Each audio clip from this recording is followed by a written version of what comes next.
Okay folks, going to do a bit more BODMAS practice today as our starters. So reminder, BODMAS, brackets, of, divide, multiply, add and subtract. Oops, let's write subtract properly, shall we? Okay, so first question then, let's have a look at what we've got. We've got an add, a divide, another add, a multiply, and we've got brackets. So we've got quite a lot going on there. So we've got brackets, we've got a divide, we've got a multiply, and we've got a couple of adds. We don't have any subtracts. So by highlighting it like that, we can see what order we need to do these in. So the first thing we need to work out is the brackets. So in the brackets, we've got 4 add 11. So that's 15. Then we've got divide by 3, add 2 times 5. Okay, so we've done the brackets. The next thing we need to go on to is the dividing and multiplying. You can see that they're two separate things. They're separated by the add in the middle, and they can happen on the same line. So we can do our 15 divided by 3 is 5, and we can do our 2 times 5 is 10 with our add in the middle. So we get 15 for that one. Okay, so then we're going to just get rid of these and we'll look at our next question. So see what we've got. We've got a subtract, we've got a squared, we'll come back to that in a moment, we've got a times and a divide.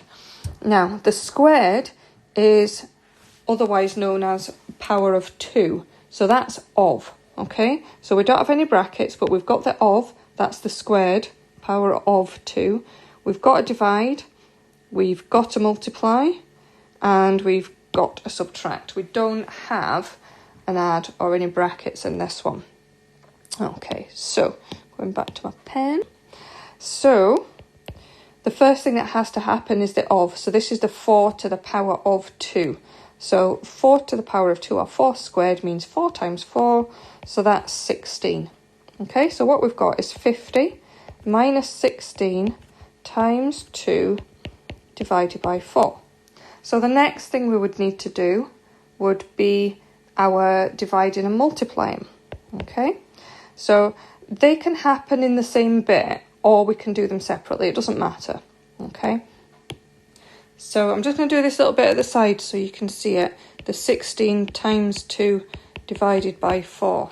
Okay, so we could do 16 times 2 is 32, divided by 4 is 8, or if we did the 2 divided by 4 first, 2 divided by 4 is a half, so you'd have 16 lots of a half, and that also is 8. So it doesn't matter which way you do it, but it is easier in this case to do the multiplying before the dividing. Okay, just remember that dividing and multiplying have to happen before adding and subtracting do. Okay, so we've got 50, take away. Now we've worked out that whichever way round we do this, 16 times 2 divided by 4 is 8. So our answer is 42. Okay, all right, so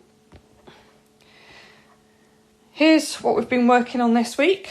We've looked at currencies for different countries and changing from sterling to other currencies, and then changing from other currencies back to sterling. What I want to show you today is how to use an online currency converter. To be honest, the best way of working out how to use one of these is just find one online and use it. Okay, but I'll give you a few little bits of information. It's not going to be a very long video today. Okay, so here's some things that I noted. Right, so using an online currency converter. If you Google currency converter, then you will have lots of options, okay? And here I've said it doesn't matter which one you use, they all do the same thing. You can also download a currency converting app, okay? There's lots of choices there too. The only reason why you would use one and not another is that some are easier to use than others. Okay, they all do the same thing, but it's just the layout on some of them suits some people better than others. Okay, what you'll find is the exchange rate is not the same across all the currency converters because currency changes with time, and I'll show you that in a minute anyway. If you were wanting to buy foreign currency, so if rather than just looking at a currency converter, which tells you the relationship between different countries' currencies at any one time, if you want to actually buy currency, you would have to go to somewhere that sells travel money, okay, an exchange place. And supermarkets have them. Sainsbury's has one just inside the door. You can get it in Ramsden's. You can buy currency online. But if you want to buy foreign currency, you will be charged for that. So you won't get exactly the same rate as you look up on a currency converter. Okay? Because the shop or whoever's selling you the money makes a profit on it. Okay?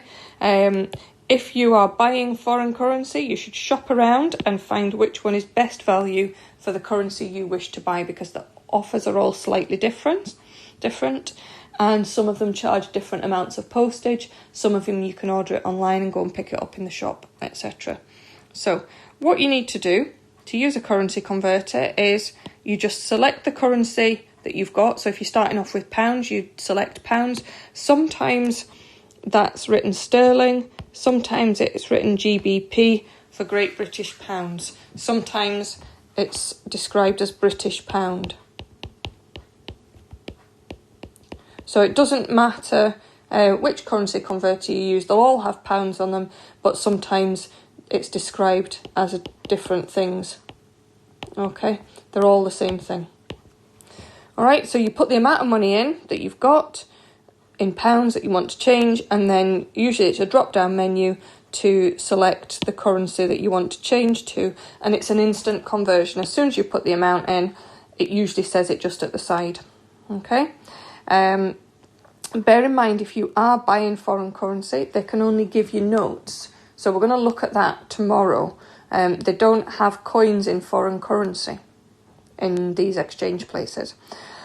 I was trying to give you an example of that, but I found out that at the moment you can't buy foreign currency. So I went to a couple of different websites, and they've both got big signs on the website saying at the moment you can't buy. Okay, so I want you to have a little practice at using a currency converter, but the one I used was MSN. I like the layout of it, and I find it quite easy to use. And what I found were these examples here. So these are the amounts of money I put in. So I changed £550 into Japanese yen, and there you can see that's how much we got. There's the 555, there's the British pounds. I'd already set it to Japanese yen, and that's what I got. Then I looked at £350, changing that into Indian rupees, and got that amount. I looked at changing £45 to Polish zloty and got that amount. And then I changed the currency that I was starting with to euros and changed that into pounds. So I made that euros there and that pounds there, and got £131.92 for 150 euros. Okay, now I was actually trying to do a screen recording of this to show you, but it wasn't easy to put it into this video, so I'm just going to let you look it up yourself. But I would like to tell you that so this was what I did when I was trying to do the screen recording, and then I went back to this a little bit later on, like literally maybe 2 or 3 minutes later, and have a look. Now if I just get rid of some of the stuff that I've scribbled on there so you can see. All right, in this top one here, I changed £555 into Japanese yen and got 73679.73. Okay, in this screenshot here, you can see that, can I make this any bigger? Yep. You can see that I was still changing £555, but the amount of Japanese yen has changed. Okay, it was 73,679. Now it's 73,607. So that just shows you that the exchange rate from pounds to yen had changed in between the few minutes it took me to try and do the screen recording and then do a screenshot.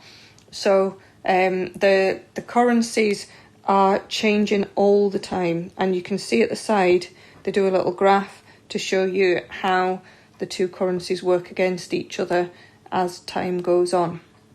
Okay, so that's all we're going to talk about today. We're not working anything out, we're not doing any calculations.